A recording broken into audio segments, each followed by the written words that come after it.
Assalamualaikum Wega. Waalaikumsalam. Bagaimana kabarnya Bu Tria? Alhamdulillah sehat Wega. Oh iya Bu, pada kesempatan ini saya akan melakukan supervisi terhadap praktek coaching yang akan Ibu lakukan. Ini dimulai dari kegiatan prasupervisi, observasi, dan pasca percakapan setelah coaching ya Bu. Dan setelah supervisi ini, apa yang ingin Ibu Ega kembangkan?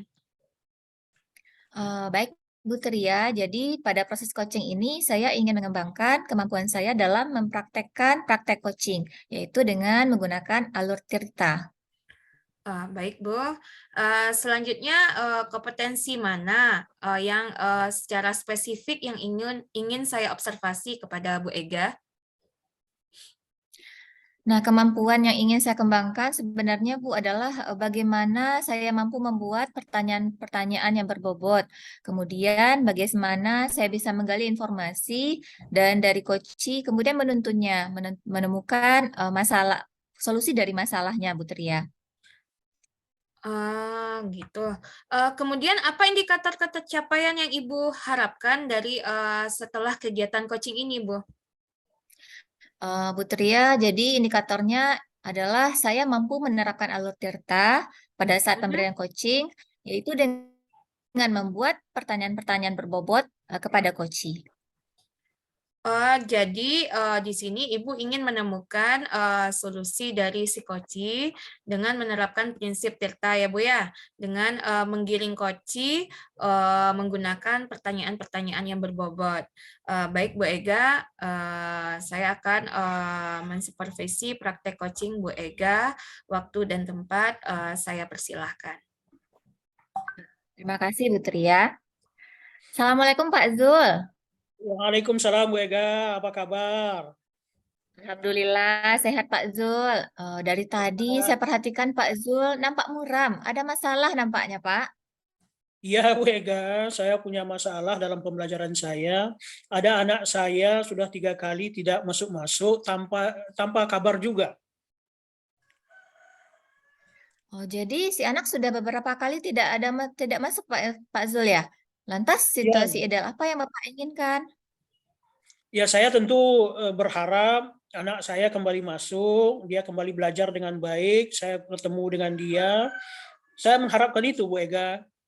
Oh ya baik Pak Zul. Jadi Bapak ingin dia masuk seperti biasanya ya Pak ya. Ya, Kemudian apa yang sudah Pak Zul lakukan agar anak ini masuk ke kelas Pak?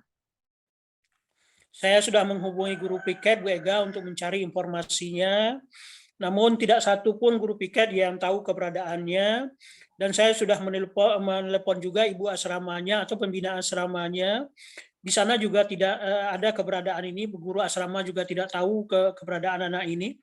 Dan yang lebih rumitnya lagi Bu Ega, anak ini tidak ada di asrama. Oh jadi begitu. Jadi Bapak sudah melakukan hal tersebut, tetapi si anak juga tidak tahu keberadaannya di mana.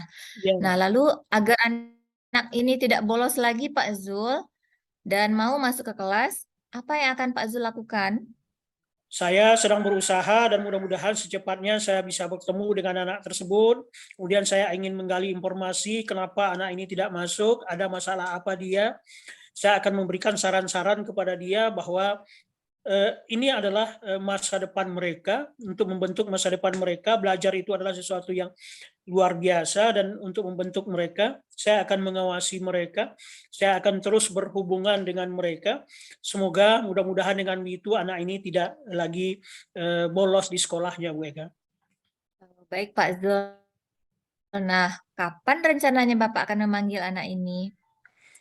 Saya sedang berusaha, secepatnya besok saya ingin memanggil anak tersebut, mencari informasinya, dan kemudian menggali informasi dari dia sebaik-baiknya, kenapa dia bolos sekolah dan masih belum juga tidak masuk.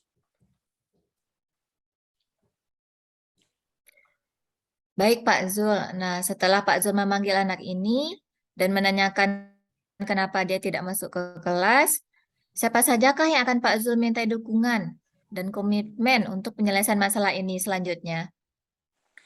Pertama, Bu Ega, saya akan minta komitmen dari dia sendiri, kemudian wali kelasnya, kemudian juga pembimbing asramanya, guru BK-nya, dan semua orang, dan juga mungkin saya kalau ada kesempatan saya ingin manggil orang tuanya untuk minta komitmen membantu anak ini untuk tetap masuk ke kelas dan tidak bolos lagi. Ya, mudah-mudahan ya Pak Zul ya. Jadi dari diskusi kita tadi ya Pak Zul, apa yang bisa Pak Zul simpulkan dari pembicaraan kita tadi? Saya ingin menyimpulkan bahwa bentuknya anak ini ada masalah dan saya ingin membantu memecahkan masalah ini dengan orang-orang yang berkomitmen juga untuk membantu dia.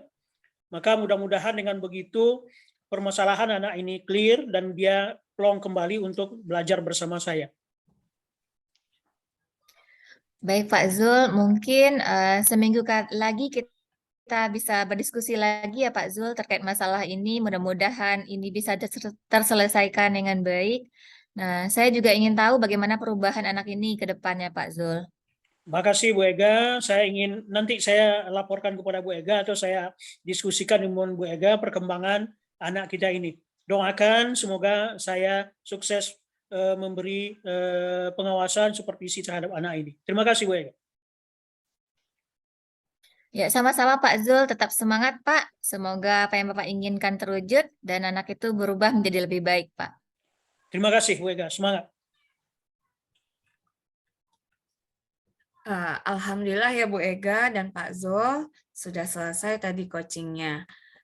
Bu Ega, apa yang sudah Ibu Ibu lakukan pada saat melakukan coaching yang menjadi indikator ketercapaian pengembangan yang Ibu inginkan? Jadi tadi Bu Tria, saya baru mencoba menerapkan prinsip coaching dengan alur tirta, mulai dari tujuan identifikasi, rencana aksi, dan tanggung jawab. Saya berusaha fokus pada coaching, pada Pak Zul tadi menunjukkan rasa ingin tahu dan mengajukan pertanyaan-pertanyaan berbobot untuk menemukan alternatif solusi dari masalah Pak Zul. Baik Bu Ega, adapun hasil pengamatan saya adalah Bu Ega sudah menerapkan prinsip coaching dengan alur tirta, yaitu tujuan itu menyampaikan tujuan coaching.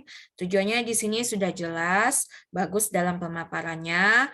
Yang kedua yaitu alurnya identifikasi. Di sini Bu Ega tadi memberikan pertanyaan-pertanyaan dan umpan balik yang mengarah pada identifikasi potensi dari si coach itu dari Pak Zul tadi. Pertanyaan yang Ibu berikan tadi dapat membuat coach atau Pak Zul menggali permasalahan coach.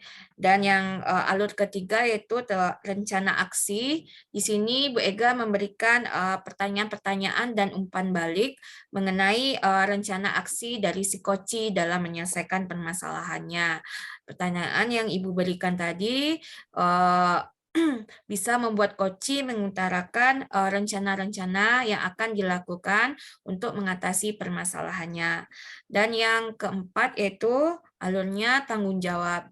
Di sini saya lihat Bu Ega telah memberikan pertanyaan-pertanyaan dan umpan balik mengenai komitmen dari si coach atau Pak Zul dalam menjalankan rencana aksinya.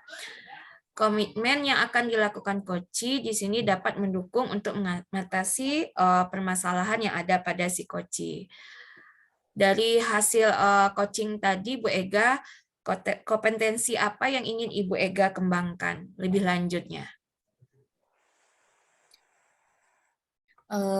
Baik Bu Tria, yang ingin saya tingkatkan dan saya kembangkan adalah bagaimana saya mampu menggali dan mengajukan pertanyaan berbobot kepada si coach terkait masalah coach, sehingga coach ini bisa menemukan alternatif solusi dan memaksimalkan potensi coach dari ide-ide yang diberikannya Bu Tria. Baik Bu Ega ya, semoga di sini Bu Ega bisa meningkatkan kemampuan dalam praktek coaching dengan mengajukan pertanyaan-pertanyaan berbobot kepada si coach. Mungkin demikianlah hasil observasi kegiatan kita kali ini ya Bu Ega. Ya, terima kasih atas waktunya ya Bu Tria. Sama-sama Bu Ega, terima kasih kembali Bu Ega. Assalamualaikum.